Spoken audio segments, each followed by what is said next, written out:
ప్రశాంతంగా నిద్రపోయేందుకు నీంద్ యాప్లోకి అడుగుపెట్టండి. ఈ క్షణమే నీంద్ యాప్ను డౌన్లోడ్ చేసుకోండి. ఒత్తిడిని తగ్గించి ప్రశాంతమైన నిద్రలోకి మిమ్మల్ని తీసుకెళ్లే చక్కని కథలు, ధ్యాన పద్ధతులు, ఆహ్లాదకర సంగీతాన్ని మీరు నీంద్ యాప్లో మాత్రమే వినండి. నమస్తే, నేను మీ సుస్మిత. ఇప్పుడు మనం రచయిత హరీష్ రచించిన హృదయాలయం అనే కథను విందాం. కథ వినడం ప్రారంభించే ముందు సౌకర్యవంతమైన స్థితిలోకి వెళ్దాం. మీకు ఇష్టమైన రీతిలో పడుకొని అన్ని లైట్లను ఆఫ్ చేసి మీ కళ్ళు మూసుకోండి. నెమ్మదిగా గాలి పీలుస్తూ పూర్తిగా లోతైన శ్వాస తీసుకొని వదలండి. ఈ ప్రపంచాన్ని, ఇవాల్టి జ్ఞాపకాలను మెల్లగా పక్కకు నెట్టి క్రమంగా నిద్రలోకి జారుకునే సమయం ఇది. మరోసారి నెమ్మదిగా గాలి పీలుస్తూ లోతైన శ్వాస తీసుకొని మీ శరీరంలోని ఒత్తిడిని బయటకు వదిలేయండి. ఇప్పుడు మీరు చేయాల్సిందల్లా విశ్రాంతి తీసుకోవడం, సేద తీరడం, మునుపటి స్థితికి రావటం. మీరిప్పుడు మంచం మీదున్నారు. రోజువారీ అలసట నుంచి మీ శరీరం విశ్రాంతి తీసుకుంటున్నట్లుగా మీకు అనిపిస్తుంది.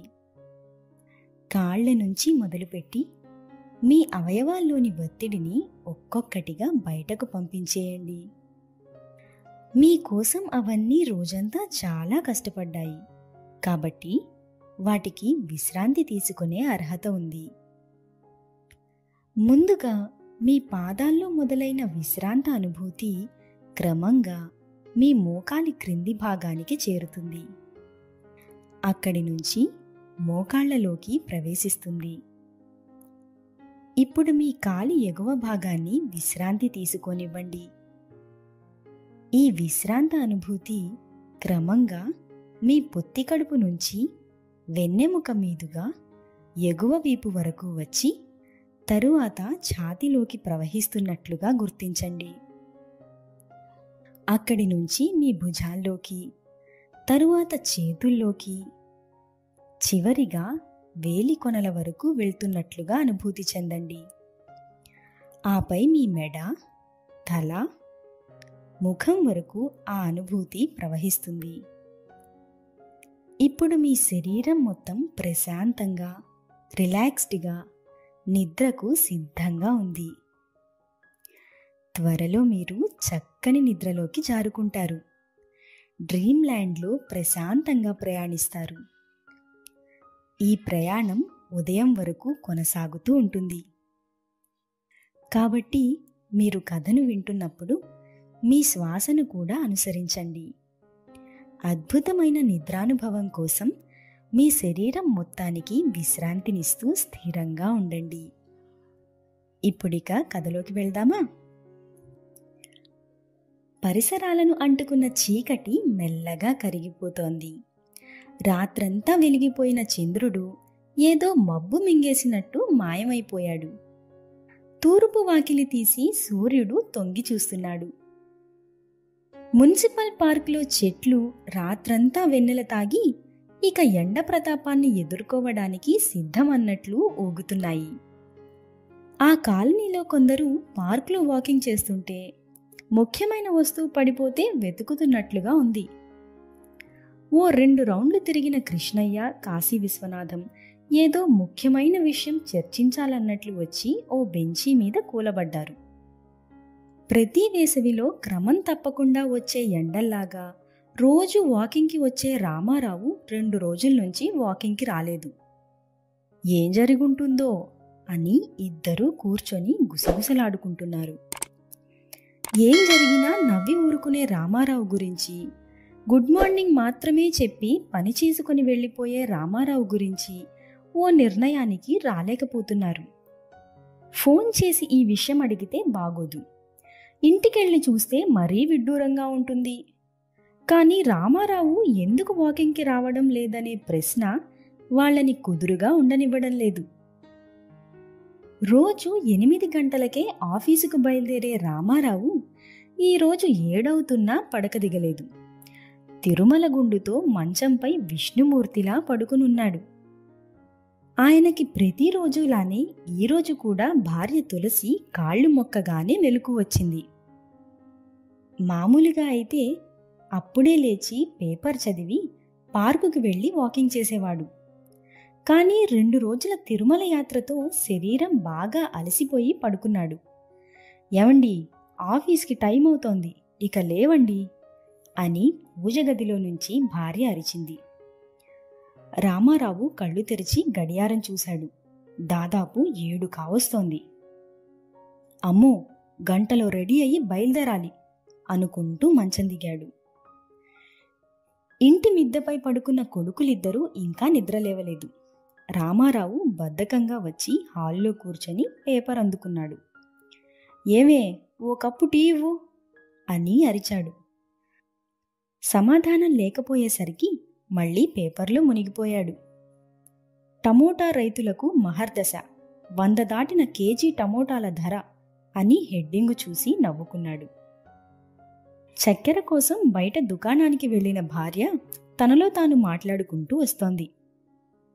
రామారావు గుమ్మం వైపు చూసి ఏమే టీ అని అడిగాడు. ఈరోజే టీ లాస్టు, ఎన్ని గ్లాసులు కావాలో తాగండి, రేపటి నుంచి పిల్లలకు పాలు మాత్రమే ఇస్తాను, 1/2 లీటరే పోయమని చెప్పాను అని అంది. అదేంటే, ఏమైంది? ఉన్నట్టుండి ఈ ఆహార నియమ పథకాలెందుకు అన్నాడు. ఎందుకా? కిలో టమోటా 100 రూపాయలట. ఏ కూరగాయను ముట్టుకున్నా మండుతున్నాయి. ఈ నెల పొదుపు తిరుమల యాత్రకు దేవుడి హుండీకి పోయింది. ఇంత ఖర్చుపెట్టి కూరలు కొంటే వచ్చే నెల పొదుపు కూడా గోవిందా. పిల్లల చదువులేం కావాలి? పెద్దోణ్ణి ఇంజనీరు, చిన్నోణ్ణి డాక్టరు ఎలా చేస్తాం అంది. ఇంకా నయం, టమోటా పచ్చడి చేయమని అడగలేదు అన్నాడు రామారావు. 2 రోజుల్లో పిల్లలకు బడి మొదలవుతుంది, ఆ ఖర్చులేవో చూడండి. వస్తూ 2 కేజీల టమోటాలు తెండి, పచ్చడేం కర్మ, టమోటా రసం కూడా చేసి పెడతాను అని అంది. భార్య వెటకారంగానే అన్నా అందులో నిజం లేకపోలేదు. రామారావు ఒక క్షణం దీర్ఘంగా ఆలోచించి మళ్ళీ పేపర్లో స్పోర్ట్స్ పేజీ ఓపెన్ చేశాడు. ఇంతలో 2 కొడుకులు నిద్రలేచి లోపలికి వచ్చారు. పెద్ద కొడుకు గుండు మీద టోపీ, చిన్న కొడుకు చేతిలో కారు బొమ్మ ఉన్నాయి. రామారావుకు వాళ్ళిద్దరినీ చూస్తే తిరుమల కొండపై భార్య చేసిన పని గుర్తొచ్చి నవ్వుకున్నాడు. పిల్లలిద్దరూ బొమ్మలు టోపీ కావాలని అడిగారు. రామారావు కొనబోతుంటే తులసి అడ్డుపడింది. 2 కావాలంటే కుదరదు, బొమ్మ కావాలా, టోపీ కావాలా, ఏదో ఒక్కటే అని షరతు పెట్టింది. 10వ తరగతికి వెళ్తున్న పెద్ద కొడుకు గుండుతో స్కూల్కి వెళ్తే బాగోదని టోపీ చాలన్నాడు. 6వ తరగతికి వెళ్తున్న చిన్న కొడుక్కి బొమ్మే కావాలి. రామారావు ఓ ఫైనాన్స్ కంపెనీలో పనిచేస్తున్నాడు. అనుకోని ఆపదలేవీ రాకపోతే వచ్చే నెల జీతంలో కొంత మిగులుతుంది. ఆ డబ్బుని పిల్లల చదువుల కోసమని తులసి జాగ్రత్తగా పొదుపు చేస్తుంది. ఏ అవసరాన్ని తుంచేస్తే మరో రూపాయి ఎక్కువ మిగులుతుందా అని ఆమె ఆశ. తరువాతి తరాన్ని బాగుపరచడానికి ముందు తరం ఎప్పుడూ కష్టపడుతూనే ఉంటుంది. 100 ఉంటే 101, 0 ఉంటే 1. అందరి ఆలోచన దీని చుట్టే ఉంటుంది. కొందరు దీన్ని డబ్బుతో కొలుస్తారు, ఇంకొందరు బుద్ధితో లెక్కిస్తారు. తులసి మొదటి రకం, రామారావు 2వ రకం. ఎవరి జీవన విధానం వారిది. పిల్లల కోసం రేపటి నుంచి టీ కట్ చేసినా చేస్తుందేమో అని రామారావు కాస్త భయపడ్డాడు. నిజంగానే 2 కప్పులు టీ తాగి టిఫిన్ చేసి ఆఫీస్కి బయలుదేరాడు. ఇంటి నుంచి ఆఫీస్కి అరగంట నడక. రామారావుకి నడక అలవాటైపోయింది. నిజానికి అలవాటు చేసుకోవాల్సొచ్చింది. బైకు పెట్రోలు, ఛార్జీలు అని తులసి లెక్కలేస్తే ఆరోగ్యానికి కూడా మంచిదే కదా అని రామారావు ఏమనలేదు. సామాన్యుల జీవితం ఎప్పుడూ పరిగెట్టదు, పడుతూ లేస్తూ సాగుతూ ఉంటుంది. ఆఫీసుకి వెళ్లే దారిలో ఓ రాముడి గుడి ఉంటుంది. రామారావుకి ఆ గుడికి వెళ్ళి ఓ 10 నిమిషాలు కూర్చొని వెళ్ళడం అలవాటు. ఆ పరిసరాల్లో ఏదో తెలియని సంతృప్తిని వెతుక్కుంటాడు. గుడికి వెళ్ళగానే పూజారి పలకరింపుగా చూశాడు. "ఏం రామారావు, 2 రోజుల నుంచి కనిపించలేదు?" అన్నారు. "తిరుమల వెళ్ళొచ్చామండి. మా పెద్దోడు 10వ తరగతికి వెళ్తున్నాడు కదా, మా ఆవిడ ఏదో మొక్కుకుంది" అన్నాడు రామారావు. "అవునా, చాలా మంచిది. కూర్చో, ప్రసాదం ఇస్తాను" అని చెప్పి పూజారి లోపలకు వెళ్ళాడు. రామారావు గుడిమెట్ల మీద కూర్చున్నాడు. తనకి తన చిన్ననాటి రోజులు గుర్తొచ్చాయి. అప్పుడు ఓ చెట్టు కింద చిన్న బండలతో పెట్టిన గుడిలో విగ్రహం ఉండేది. ఆ ఆవరణ అంతా పెద్ద పెద్ద చెట్లుండేవి. విశ్రాంతి తీసుకునే పెద్దలతో, కేరింతలు కొట్టే పిల్లలతో ఆ ప్రాంతమంతా జాతరలా భలే సందడిగా ఉండేది. ఆ జ్ఞాపకాలలోనే కొట్టుకొచ్చిన సత్యనారాయణ రామారావు కంటి కొసన నిలిచాడు. ఒక్క చినుకు పడినా గట్టు దాటే చెరువులా ఉన్నాయి కళ్ళు. వెంటనే కళ్ళు తుడుచుకొని ప్రసాదం తీసుకోకుండానే గుడి బయటకొచ్చేశాడు. గుడి మెట్ల మీద ఉండే భిక్షగాడు 2 రోజులుగా ప్రసాదం లేక ఈరోజు రామారావు రాగానే ఆశగా ఎదురుచూస్తున్నాడు. ప్రతిరోజు రామారావు అతనికే ప్రసాదం ఇచ్చి వెళ్తాడు. కానీ భారంగా వెళ్ళిపోతున్న రామారావుని చూసి భిక్షగాడి మనసు గుబులు పడిన పావురంలా అయిపోయింది. తన ఆకలి తీరనందుకు కాదు, రామారావు లాంటి వారిపైన కూడా రాముడు కనికరం చూపడా అని సందేహం వచ్చిందతనికి. రామారావుని అలా చూశాక అతనికి ప్రసాదం కాదు, పంచభక్ష పరమాన్నాలు పెట్టినా తినాలని లేదు.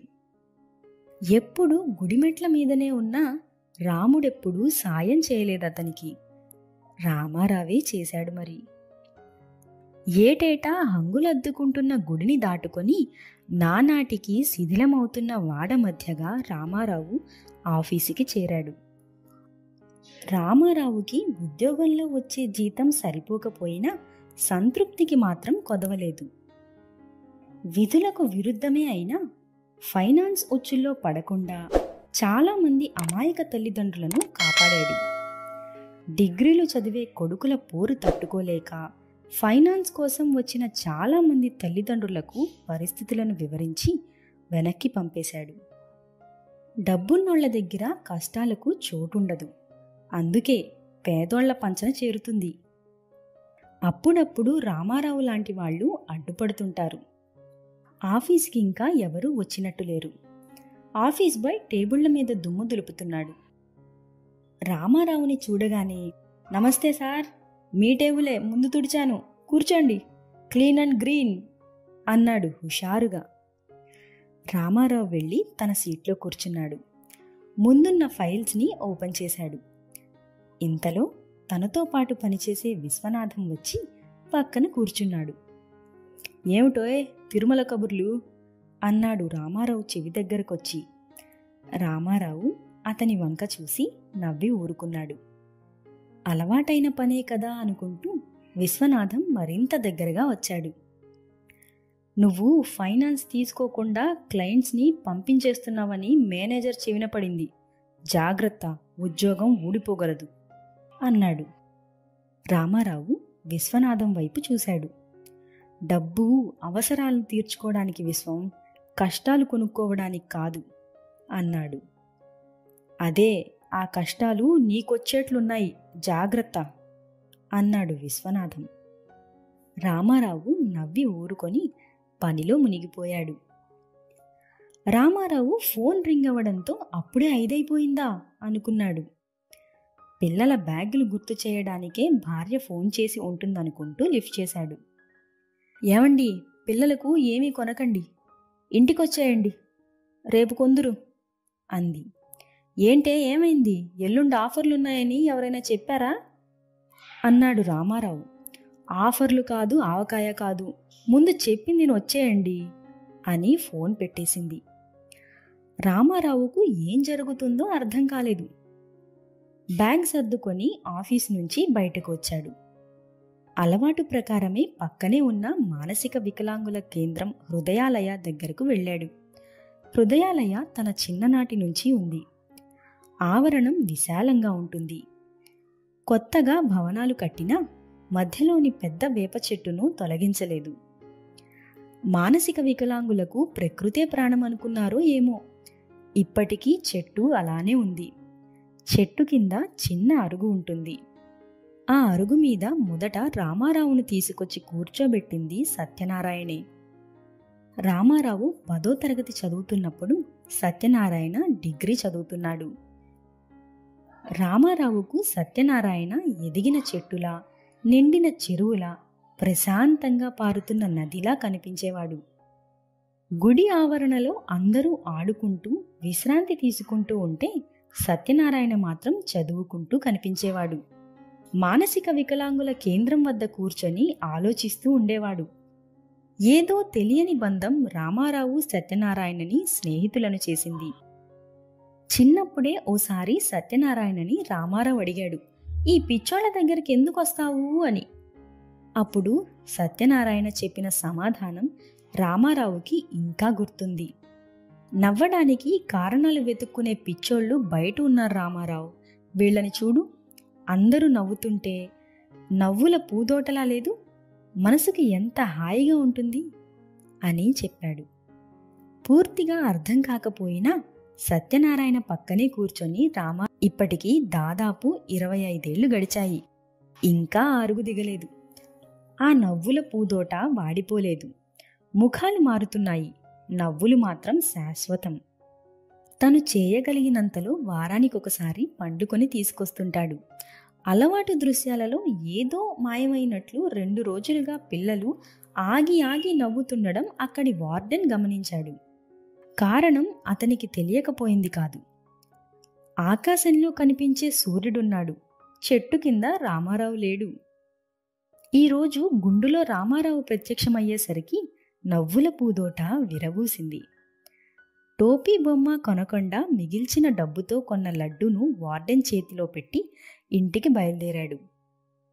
ఏ ఆశను తుంచుకుంటే ఏ కోరిక బతుకుతుందో కదా అని అనుకున్నాడు.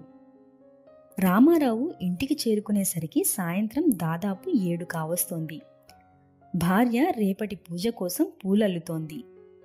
కొడుకులిద్దరూ టీవీ ముందు కూర్చొని ఉన్నారు. రామారావు స్నానం చేసి వచ్చేసరికి భోజనాలకు పిలిచింది భార్య. టీవీ చూస్తున్న చిన్న కొడుకు, "అమ్మా, మిద్దె మీద కూర్చొని తిందాం, చల్లగా ఉంటుంది" అన్నాడు. "సరే, అన్నీ జాగ్రత్తగా తీసుకెళ్ళి పైన పెట్టు" అంది. చిన్న కొడుకు మొహంలో అప్పటిదాకా ఉన్న హుషారు కోపంగా మారింది. "అన్నీ నేనే తీసుకెళ్లాలా? అన్నయ్య ఏం చేస్తాడు?" అని మొహం బేలగా పెట్టాడు. కొడుకు మొహం చూసిన తులసి నవ్వుకుంటూ, "అరే, అన్నీ నిన్నే పెట్టమనలేదు, అన్నీ పెట్టమన్నాను. వెళ్ళండిద్దరూ, ఇంకొన్ని పూలున్నాయి, అల్లేసి వచ్చేస్తాను" అంది. ఆరు బయట చాప మీద కూర్చొని భోజనం చేస్తున్నారు. "ఏంటే, పప్పులో ఒక్క టమోటా కూడా లేదు" అన్నాడు చమత్కారంగా. పెద్ద కొడుకు కిసుక్కున నవ్వాడు. అందులో జోకేంటో అర్థం కాక చిన్న కొడుకు ఆశ్చర్యంగా చూస్తున్నాడు. తులసి కోపంగా చూసి, "కంటిని కాదు, నాలుకను అడగండి, చెబుతుంది" అనంది. నలుగురు భోజనం చేసేలోపు చంద్రుడిని మబ్బులు కమ్మేశాయి. తినడం పూర్తయ్యేలోపు ఆకాశంలో మెరుపులు పుట్టుకొచ్చాయి. అకాల వర్షానికి సూచనగా ఉరుములు మొదలయ్యాయి. వాన చినుకులు టపటపా టపటపామంటూ దూసుకొచ్చాయి. తులసి పైకి చూస్తూ, "ఓసిని, తిన్న గిన్నెలు కడగడానికొచ్చావా సమయానికి?" అంది. కాదమ్మా, రేపు బడికి సెలవు, అందుకే వచ్చింది" అన్నాడు చిన్న కొడుకు. 2 నెలలు ఆడింది చాలేదా? సెలవు కోసం వాన తెచ్చుకున్నావు తోడికి, పద కిందకి, తడిసిపోతావు అని అరిచిందమ్మ. నలుగురు ఇంట్లోకి చేరేసరికి బట్టలను వీలైనంత మేరకు తడిపేసింది వాన. కొద్దిసేపు టీవీ చూసి పక్కలు సిద్ధం చేసుకొని పడుకున్నారు. తులసి మెల్లగా మాటలు మొదలుపెట్టింది.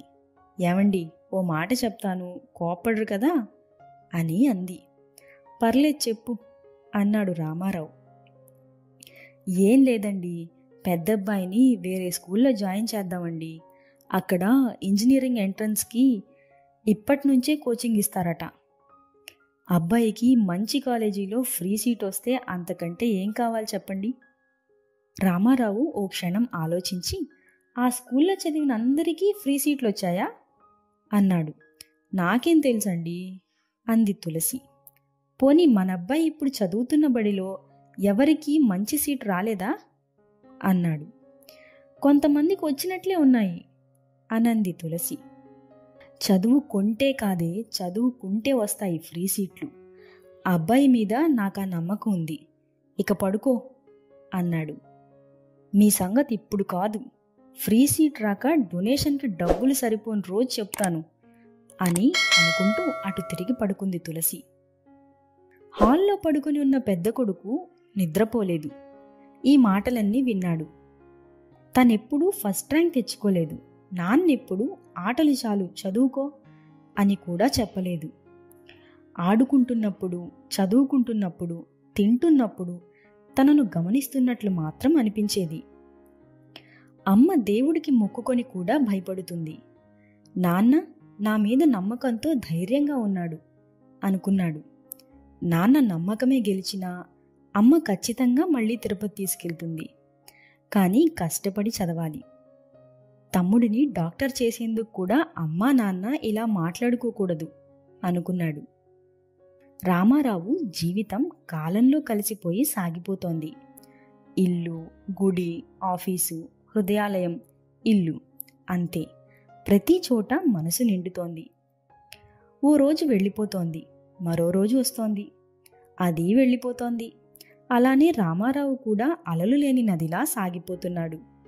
పెద్ద కొడుకు ఇంకో 2 నెలల్లో ఇంజనీరింగ్ ఎంట్రన్స్ రాయాలి. తులసి ప్రతి ఆశను తుంచి రూపాయిని పక్కనేస్తోంది. ఓ రోజు రామారావు ఆఫీసులో అడుగుపెట్టగానే ఆశ్చర్యపోయాడు. తనకంటే ఆఫీస్ బాయ్ కంటే ముందు ఓ వ్యక్తి వచ్చి కూర్చున్నాడు. రామారావుని చూడగానే లేచి నుంచున్నాడు. అతన్ని రామారావు గుర్తుపట్టాడు. 2 ఏళ్ల క్రితం ఇంజనీరింగ్ జాయిన్ అయిన కొడుక్కి బైక్ కొనిచ్చేందుకు ఫైనాన్స్ కోసం వచ్చాడు. అప్పటికే ఉన్న పొలం అమ్మి ఫీజు కట్టాడు. బైకు కావాలని కొడుకు అడుగుతుంటే ఇంక చేసేది లేక ఫైనాన్స్ కోసం వచ్చాడు. ఎప్పటిలానే రామారావు జాగ్రత్తలు చెప్పాడు. కానీ ఆ రైతు వినలేదు. ఎంత సంపాదించినా ఏం చేసినా పిల్లల సంతోషం కోసమే కదయ్యా అన్నాడు. రామారావు అతన్ని చూస్తూ, చూడండి, ప్రతి రైతు తండ్రి కాకపోవచ్చు, కానీ ప్రతి తండ్రి రైతే. కుటుంబాన్ని తాను చచ్చేదాకా సాగు చేస్తాడు. తాను లేని నాటికి కూడా పొదుపు చేస్తాడు. ఈ రోజుల్లో పురుగుల నుంచి పంటలను కాపాడుకోవడం సులువు, కానీ సమాజం నుంచి కుటుంబాన్ని కాపాడుకోవడం చాలా కష్టం. కలుపు మొక్కలాంటి ఆశలకు ఎరువులేసి పెంచుకోకయ్యా, అర్థం చేసుకో అన్నాడు. ఆ రైతు అయోమయంగా చూస్తూ, పల్లె నుంచి పట్నం కాలేజీకి బస్సులో ఇబ్బందిగా ఉందని వాళ్ళమ్మతో చెప్పాడయ్యా. ఇలా అయితే కాలేజీకి పోనన్నాడట. ఫీజు కోసం అమ్మేసిన పొలం ఇంకా దాని గుండెల్లోనే ఉందయ్యా. ఆడు ఆ మాట అనగానే గుండె పగిలి కంట నీళ్ళొచ్చాయి. ఓ రోజు ఇబ్బందుల్లో పిల్లోడు ఏం చదువుతాడు? అసలే పొలం అమ్మి ఫీజులు కట్టాం, కష్టమంతా వృధా అయిపోతుంది. ఆ బండేదో కొనిచ్చేయండి. పొలం లేకపోతే ఏమైంది, మనం ఉన్నాం కదా అందయ్యా మా ఇంటావిడ. దాని మాట ఎప్పుడూ కాదనలేదు, అందుకే ఇలా వచ్చాను అన్నాడు. నీ కొడుక్కి కళ్ళున్నాయి కానీ చూపు లేదు, లేకపోతే మీ కష్టాలు కనిపించేవే. సరే నీ ఇష్టం, ప్రతి నెల జాగ్రత్తగా వాయిదాలు కట్టాలి, జాగ్రత్త అని చెప్పి పంపాడు. మళ్ళీ 2 ఏళ్ల తర్వాత ఆ రైతు కనిపించాడు. అతన్ని చూడగానే రామారావు మనసు కీడు శంకించింది. ఏంటయ్యా ఇలా వచ్చావు, ఎలా ఉన్నారు అని అడిగాడు. ఆఫీస్ బాయ్ని రమ్మని మంచినీళ్లు తెమ్మన్నాడు. మిట్ట మధ్యాహ్నం ఎండకు తలలు వాల్చేసిన పంటలా ఉన్నాడు రైతు. రామారావు 2 క్షణాలు చూసి, చెప్పండి, ఎందుకు ఇలా వచ్చారు? ప్రశాంతంగా నిద్రపోయేందుకు నీంద్ యాప్లోకి అడుగుపెట్టండి. ఈ క్షణమే నీంద్ యాప్ను డౌన్లోడ్ చేసుకోండి. ఒత్తిడిని తగ్గించి ప్రశాంతమైన నిద్రలోకి మిమ్మల్ని తీసుకెళ్లే చక్కని కథలు, ధ్యాన పద్ధతులు, ఆహ్లాదకర సంగీతాన్ని మీరు నీంద్ యాప్లో మాత్రమే వినండి. 2 చేతులతో గుండెను పట్టుకుంటూ, నా కొడుక్కి యాక్సిడెంట్ అయ్యింది సారు అన్నాడు. అయ్యో, ఇప్పుడెలా ఉంది? ప్రమాదం ఏమీ లేదు కదా అన్నాడు రామారావు. శానా ఖర్చయింది, తీర్చలేనంత అప్పయింది. ఇంకో 10 రోజులు ఆసుపత్రిలో ఉండాలి సారు. బైకు కూడా దెబ్బతింది అన్నాడు. సర్లే, బాధపడకు, ప్రమాదమేదీ లేదు కదా, అది సంతోషం అన్నాడు రామారావు. మీ మాట ఆ రోజు వినుంటే ఈరోజు ఈ కష్టం వచ్చేది కాదు సారు. మా ఇంటావిడ బడికి పోతాడు, పొలం అమ్మమంది, చదువు పోతుంది, బండి కొనమంది. ఇప్పుడు పిల్లాడు పోతాడు, అప్పు చేయమంది. ఇప్పుడు అన్నీ పోయాయి సారు, ఏం చేయాలో తోచడం లేదు అన్నాడు రైతు. కౌలుకు పొలం తీసుకొని సాగు చేస్తున్నా సారు. 4 నెలల్లో పంట చేతికొస్తుంది. అప్పట్లోగా వాయిదాలు కట్టలేను. మీరు దయదల్చి సాయం చేస్తే రుణపడి ఉంటాను అన్నాడు. అతని పరిస్థితి చూసి రామారావుకి జాలేసింది. అలాగేనని చెప్పి పంపించాడు. రేపు పెద్ద కొడుకు ఇంజనీరింగ్ ఎంట్రన్స్ రాయాలి. ఆ ముందు రోజు రామారావు హృదయాలయకు వెళ్ళలేదు. ఇంటికి త్వరగా వచ్చి బయటికి వెళ్దాం, పుస్తకాలు పక్కన పెట్టి రెడీ అవ్వమని పెద్ద కొడుక్కి చెప్పాడు. ఆ మాటలు విని వంటింట్లో ఉన్న తులసి పరిగెత్తుకొచ్చింది. రేపు పరీక్ష పెట్టుకొని బయటకెందుకు, చదువుకోనివ్వండి అంది. రామారావు నవ్వుకొని, 10 నిమిషాల్లో వచ్చేస్తాం, నువ్వెళ్ళరా పెద్దోడా అన్నాడు. సాయంత్రం వేళ కొడుకుతో కలిసి గుడికి వచ్చిన రామారావుని చూసి పూజారి ఆశ్చర్యపోయాడు. ఏంటి విశేషం అని పూజారి పలకరించాడు. ఏం లేదండి, ఊరికే వచ్చాం అని మెట్ల మీద కూర్చున్నాడు. 10 నిమిషాలు కూర్చున్న తరువాత కొడుకుని హృదయాలయకు తీసుకెళ్లాడు. వేప చెట్టు కింద అరుగు మీద కూర్చున్నారు. వార్డెన్ వచ్చి పలకరించి వెళ్ళాడు. పిల్లలందరూ ఆరు బయటే ఉన్నారు. నాన్న ఇక్కడికి ఎందుకు తీసుకొచ్చాడా అని పెద్ద కొడుకు ఆలోచించడం లేదు. ఎందుకు వచ్చాం అని కూడా అడగలేదు. వచ్చిన చోట దొరుకుతున్న ప్రశాంతతను ఆస్వాదిస్తున్నాడు. ఈ 2 చోట్లకి నేను రోజూ వస్తాను అన్నాడు రామారావు. కొడుకు తండ్రి వైపు చూశాడు. నాకు చిన్నప్పుడు సత్యనారాయణ అనే స్నేహితుడుండేవాడు. నాకంటే వయసులో పెద్దవాడు. గుడిలో కూర్చోబెట్టి నమ్మకం అంటే ఏంటో నేర్పాడు. హృదయాలయకు తీసుకొచ్చి సంతోషం అంటే ఏంటో నేర్పాడు. చాలా విషయాలు చెప్పేవాడు. పుస్తకాలలో చదివించి, పేపర్లలో కనిపించింది, ప్రతి విషయాన్ని అసలు చూడాల్సిన విధానమేదో చెప్పాడు అన్నాడు రామారావు. అవునా, ఏం చెప్పారు నాన్న అని అడిగాడు పెద్ద కొడుకు. టైం అవుతోంది, రేపు పరీక్ష బాగా రాయి, ఇంజనీరింగ్లో జాయిన్ అయ్యే రోజు చెబుతాను అన్నాడు. వాళ్ళిద్దరూ వెళ్లేలోపు ఓ పిల్లవాడు ఆడుకుంటూ కింద పడిపోయాడు.